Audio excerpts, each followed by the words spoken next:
해달의 이해하면 무서운 이야기. 지금으로부터 10년 전, 난 친구를 죽였다. 중학생인 나는 절친한 친구가 있었다. 우리는 기쁜 일도 슬픈 일도 함께했다. 그날은 꽤나 심각한 분위기였다. 난 남자친구와 헤어졌기 때문에, 친구는 원하는 고등학교 진학에 떨어졌기 때문에, 지금에서는 웃음이 나오는 이유지만 그때 우린 그렇지 않았다. 그 애는 내게 같이 유서를 쓰자고 제안했다. 난 좀 겁이 났지만 일단 유서를 쓰기 시작했다. 어떻게 죽을 거야? 난 아픈 건 싫어. 괜찮아. 괴롭지 않게 죽을 수 있는 약을 인터넷에서 샀으니까. 그녀는 웃으며 유리병을 보여주었다. 이 애는 진심이었다. 갑자기 나는 이 애랑 죽는 것도 나쁘지 않겠다는 생각이 들었다. 너 문자 왔어. 뭐라고 왔는데? 별 내용 아니긴 해. 그럼 얼른 끄고 이리 와. 우리는 같이 그 약을 먹고 둘이서 누웠다. 하지만 몇 시간 후 나는 눈을 떴지만 그녀는 눈을 뜨지 않았다. 경찰과 선생님이 나를 계속해서 추궁했고 나는 있는 그대로 솔직하게 대답했다. 경찰은 친구의 컴퓨터 이력을 조사해 드디어 그 약을 판 인물을 밝혀냈다. 하지만 놀랍게도 그자가 판 건 단순 수면제였다. 그자는 자살 지망자가 약을 먹고도 죽지 못한다면 자살을 멈출 거라고 생각해 가짜 약을 판 거라고 진술했다. 즉, 그 애는 죽지 않는 약을 정말로 죽을 각오를 하고 먹어서 죽은 것이었다. 그렇다면 사고가 분명한데 내가 왜 친구를 죽였다고 이야기하냐고? 그건 그때 온 문자 때문이다. 그 문자를 그녀에게 보여줬다면 그녀는 죽음을 선택하지 않았을지도 모른다. 긴 수험생활 끝에 원하는 대학교에 합격한 나는 서울로 올라왔다. 기쁨도 잠시 살 집을 구하던 나는 절망을 맛볼 수밖에 없었다.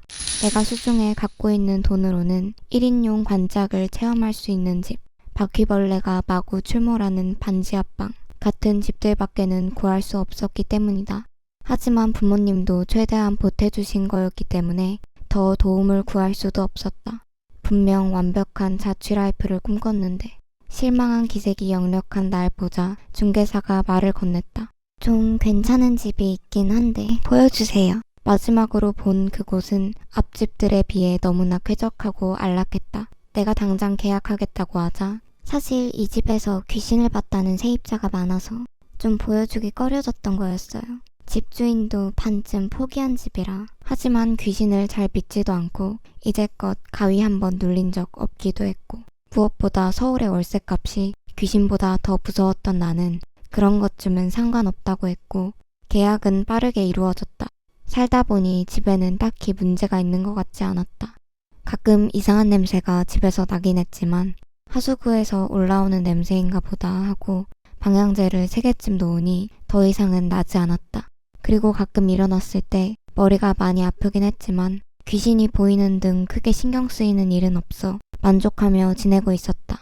학기가 끝나갈 때쯤 난 친해진 학교 친구를 집에 초대해 치킨을 먹으며 두런두런 이야기를 나누다가 잠에 들었다. 그런데 아침에 일어나 보니 그 친구는 사라져 있었다. 휴대폰을 확인해 보니 그 친구가 남긴 문자가 와 있었다. 영상 속에 나는 친구가 아무리 말려도 초점 나간 눈으로 마치 뭐에 홀리기라도 한 듯 계속해서 머리를 벽에 박고 있었다. 나는 처음 보는 내 모습에 너무 소름이 끼쳐 당장 집을 빠져나가려고 하는데 내가 머리를 박던 벽에 금이 조금 가 있는 것이 보였다. 가까이 다가가 주먹으로 좀 더 내리쳐보자 벽의 일부가 무너졌고 나는 그 순간 귀신이 반년간 나에게 끊임없이 말하려던 것을 마주하고 말았다. 첫 번째 이야기. 주인공은 자신과 모든 걸 같이 하던 친구와 죽음도 함께하기를 바랬고 그 때문에 그녀의 생각을 바꿀 수도 있는 문자를 보여주지 않았습니다. 그렇게 친구는 절망적인 마음으로 죽음을 생각했기에 수면제를 먹고 영원한 잠에 빠졌습니다. 두 번째 이야기. 그 집을 지을 당시 그곳에 시체를 은폐한 범인이 있었고 그 시체는 자신의 억울함을 알리기 위해 세입자들의 앞에 나타나 자신의 위치를 알려주려고 노력했지만 통하지 않았습니다. 주인공은 밤마다 귀신에게 빙의돼 시체가 있는 벽에 머리를 박았고 마침내 그녀와 마주하게 되었습니다.